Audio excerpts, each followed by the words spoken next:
सीतापुर गांव में रहती थी एक चुड़ैल, लेकिन इस बात से गांव के लोग अनजान थे। जब तक पूरे गांव की एक एक औरत के गहने मेरे पास नहीं आ जाते, मैं इस गांव को छोड़कर नहीं जाऊंगी, चाहे इसके लिए मुझे लोगों को गायब भी क्यों ना करना पड़े। दूसरी तरफ गांव की औरतें बात कर रही थी। अरे सुन रही हो, ये देखो मैंने कल ही नया हार बनवाया है सोने का, कैसा लग रहा है?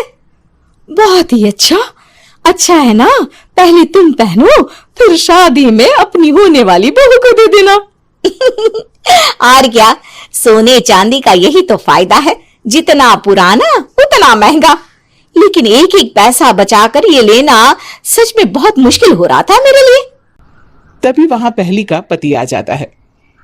गांव में एक औरत के घर के सोने के सारे गहने चोरी हो गए। लोग बातें बना रहे कि गांव में कोई चोर घुस आया है जो घर की कोई चीज को हाथ नहीं लगाता, पर सिर्फ सोने के गहनों को ही चुराता है। अब तुम ना अपने ये गहने संभाल कर रखना। हे भगवान, ये क्या बोल रहे हैं? ये तो वही बात हो गई कि गांव बसाने ही और लुटेरे पहले आ गए। दूसरी तरफ गांव के ही एक घर में रंजना रहती थी। उसके पति का गांव में चाउमीन का ठेला था। एक दिन उसके घर में एक औरत आती है। अरे रंजना, तू गांव में नहीं है तो सोचा तुम्हें बता दूं। गांव में बात चल रही है कि गांव में एक चोर घुस आया है जो घरों के सोने के गहने चुरा लेता है। अरे मैं तो सिर्फ ये कान की छोटी सी बाली ही सोने की पहनती हूँ, बाकी गहने तो मैंने गांव के बैंक में लाकर रखे हैं। ये क्या होता है? ना बाबा ना, हमारे गांव की औरतें तो गहने अपने पास ही रखती है। जब कहीं जाना हो तो बस अलमारी से गहने निकालो और पहन लो। दूसरी तरफ एक औरत हाथ में टोटके वाली छोटी सी गुड़िया लेकर घर में चली आती है। अरे कोई है? घर की औरत है क्या? क्या है ये गुड़िया? ये कोई ऐसी वैसी गुड़िया नहीं है, ये जादुई गुड़िया है। इसको घर की अलमारी में रखना, अगर तुम्हारे घर पर किसी की बुरी नजर होगी तो रात भर में ये पतली सी गुड़िया मोटी हो जाएगी। मैं कल आकर ये गुड़िया ले जाऊंगी और तुम्हारे घर की सारी बुरी नजर छूट जाएगी, समझी? अरे वाह, ये तो बहुत कमाल की गुड़िया है, दे दो। कितने की है एक? अरे नहीं नहीं नहीं, ये फ्री की है। मेरा काम इस पूरे गांव को बुरी नजर से दूर रखने का है। हाँ। भली औरत उसके हाथ से वो गुड़िया लेकर अलमारी में रख देती है। लेकिन अगली सुबह जब वो उस गुड़िया को देखती है तो पतली सी गुड़िया मोटी हो चुकी होती है। हे भगवान, ये क्या? किसने मेरे घर को बुरी नजर से बांध रखा था? तभी वो गुड़िया वाली भी आ जाती है। मैंने कहा था ना, घर पर बहुत ज्यादा बुरी नजर है। लाओ, ये गुड़िया मुझे दे दो। औरत वो गुड़िया उठाकर उसे दे देती है। गुड़िया हाथ में आते ही वो औरत उसे लेकर सीधे गांव के बाहर की खाली हवेली में चली जाती है और साधारण औरत से चुड़ैल बन जाती है। अरे पगली, गांव वाली इस गुड़िया के पेट में तेरे घर के सारे गहने हैं। इतना बोलकर वो गुड़िया को फाड़ देती है और सारे गहने निकाल लेती है। वहीं दूसरी तरफ, हे भगवान, मेरे घर के सारे गहने चोरी हो गए। उस औरत के घर के आसपास लोगों का जमावड़ा हो जाता है और लोग बातें करने लगते हैं। लो जी, ये भी घर गया। पता नहीं कौन चोर है जो इतनी होशियारी से गहने चुरा लेता है। कुछ समझ में नहीं आ रहा कि कौन है। लोग तो घर से कहीं जाते भी नहीं है, न ताला लगे न घर खाली हो, फिर भी रातों रात गहने चोरी हो जाते हैं। अरे हम तो कहते हैं लोगों को बारी बारी चौकीदारी करनी चाहिए, चोर को तो पूरे गांव वाले मिलकर पकड़ ही लेंगे। लोग बारी बारी घरों की चौकीदारी भी करते हैं, लेकिन चोरी होने का सिलसिला रुकता ही नहीं। फिर एक दिन रंजना के पड़ोस से भी रोने की आवाज आती है। अरे आज ही घर की बुरी नजर उतरी और आज ही सारे गहने भी चोरी हो गए। कैसी बुरी नजर? क्या हुआ था? तभी वहां उस औरत का पति भी आ जाता है जिसके घर में गहनों की चोरी हुई थी।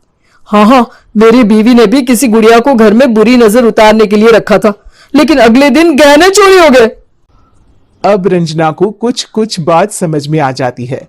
वो गांव वालों से कहती है, देखिए, अब आप लोग चिंता ना करें, जल्द ही चोर पकड़ा जाएगा। उस नजर उतारने वाली गुड़िया को आज मेरे घर कोई भेज देना। फिर क्या था, चुड़ैल को लोग रंजना के घर भेजते हैं। पहली बार देखा है कोई खुद लुटने को तैयार बैठा है। तो तू है जिसे घर की बुरी नजर उतारनी है? ये ले गुड़िया, ये सुबह तक मोटी हो गई तो समझो तुमको और तुम्हारे घर वालों को नजर लगी है। हाँ हाँ, मैंने काफी सुना है। तुम ये गुड़िया मेरे घर छोड़ देना। अरे क्यों नहीं, कल सुबह आऊंगी जब गुड़िया तुम्हारे घर की सारी बुरी नजर लेकर मोटी हो जाएगी, ठीक है? अब क्या था, रात को रंजना ने पूरी नजर गुड़िया पर रखी। वो अपने पति और गांव के कुछ लोगों को घर की खिड़की से घर के अंदर नजर रखने को कह देती है, और फिर जो नजारा सब देखते हैं वो हैरान करने वाला होता है। गुड़िया धीरे से अलमारी खोलकर बाहर आती है। अलमारी के सारे गहने लेकर घर में जहां जहां गहने होते हैं वो लेकर अपने मुंह से खा जाती है। वो जितने गहने खाती उतनी ही मोटी हो जाती और फिर अलमारी में बंद हो जाती है। गांव वाले डर के मारे वहीं बेहोश हो जाते हैं। लेकिन सुबह जब वो औरत गुड़िया लेने आती है, रंजना उसका सामना करती है। ये देखो, गुड़िया कितनी मोटी हो गई है। लगता है मेरे घर में बहुत लोगों की नजर लगी है। लाला, ये गुड़िया मुझे दे दे। अरे बहुत कीमती गुड़िया है ये। तेरे घर की सारी बुरी नजर मैं गांव के बाहर वाली हवेली में फेंक आती हूँ। शाम को फिर लोगों के घर इसे लेकर जाना है ना। इसमें तो मेरी जान बसती है, जान। रंजना गुड़िया को चुड़ैल की तरफ बढ़ा देती है, लेकिन फिर वापस ले लेती है और गुड़िया के हाथ मोड़ देती है। जैसे ही गुड़िया के हाथ मोड़ती है, चुड़ैल का हाथ भी मुड़ जाता है। अच्छा, तो ये वो गुड़िया है जिसमें तुम्हारी जान बसती है। अब सुन चुड़ैल, तेरी सारी हकीकत सबके सामने आ गई है। या तो गांव वालों के गहने लौटा दे, नहीं तो मैं इस गुड़िया की गर्दन मोड़ दूंगी। चुड़ैल डर जाती है। अरे नहीं नहीं, मेरी गुड़िया दे दो, मैं सबके गहने वापस कर दूंगी। ठीक है, अब भी जा और सबके सारे गहने वापस कर। चल निकल यहां से। चुड़ैल सबके गहने लौटा कर रंजना के पास आती है। ला दे मेरी गुड़िया रंजना, इसके अंदर के गहने निकाल ले, लेकिन गुड़िया वापस दे दे। लेकिन रंजना जानती थी कि जैसे ही गुड़िया चुड़ैल को देगी उसकी शक्ति वापस आ जाएगी। चुड़ैल, तू तो चुड़ैल ही रहेगी, ये मैं जानती हूँ। अरे नहीं नहीं नहीं, मैं गांव छोड़कर चली जाऊंगी, किसी को परेशान नहीं करूंगी, वादा करती हूँ मैं। लेकिन रंजना उसकी एक बात नहीं सुनती और गुड़िया का सर उसके शरीर से अलग कर देती है। चुड़ैल सर अलग होती ही गायब हो जाती है। गांव वाले रंजना के साहस और बुद्धि की खूब प्रशंसा करते हैं।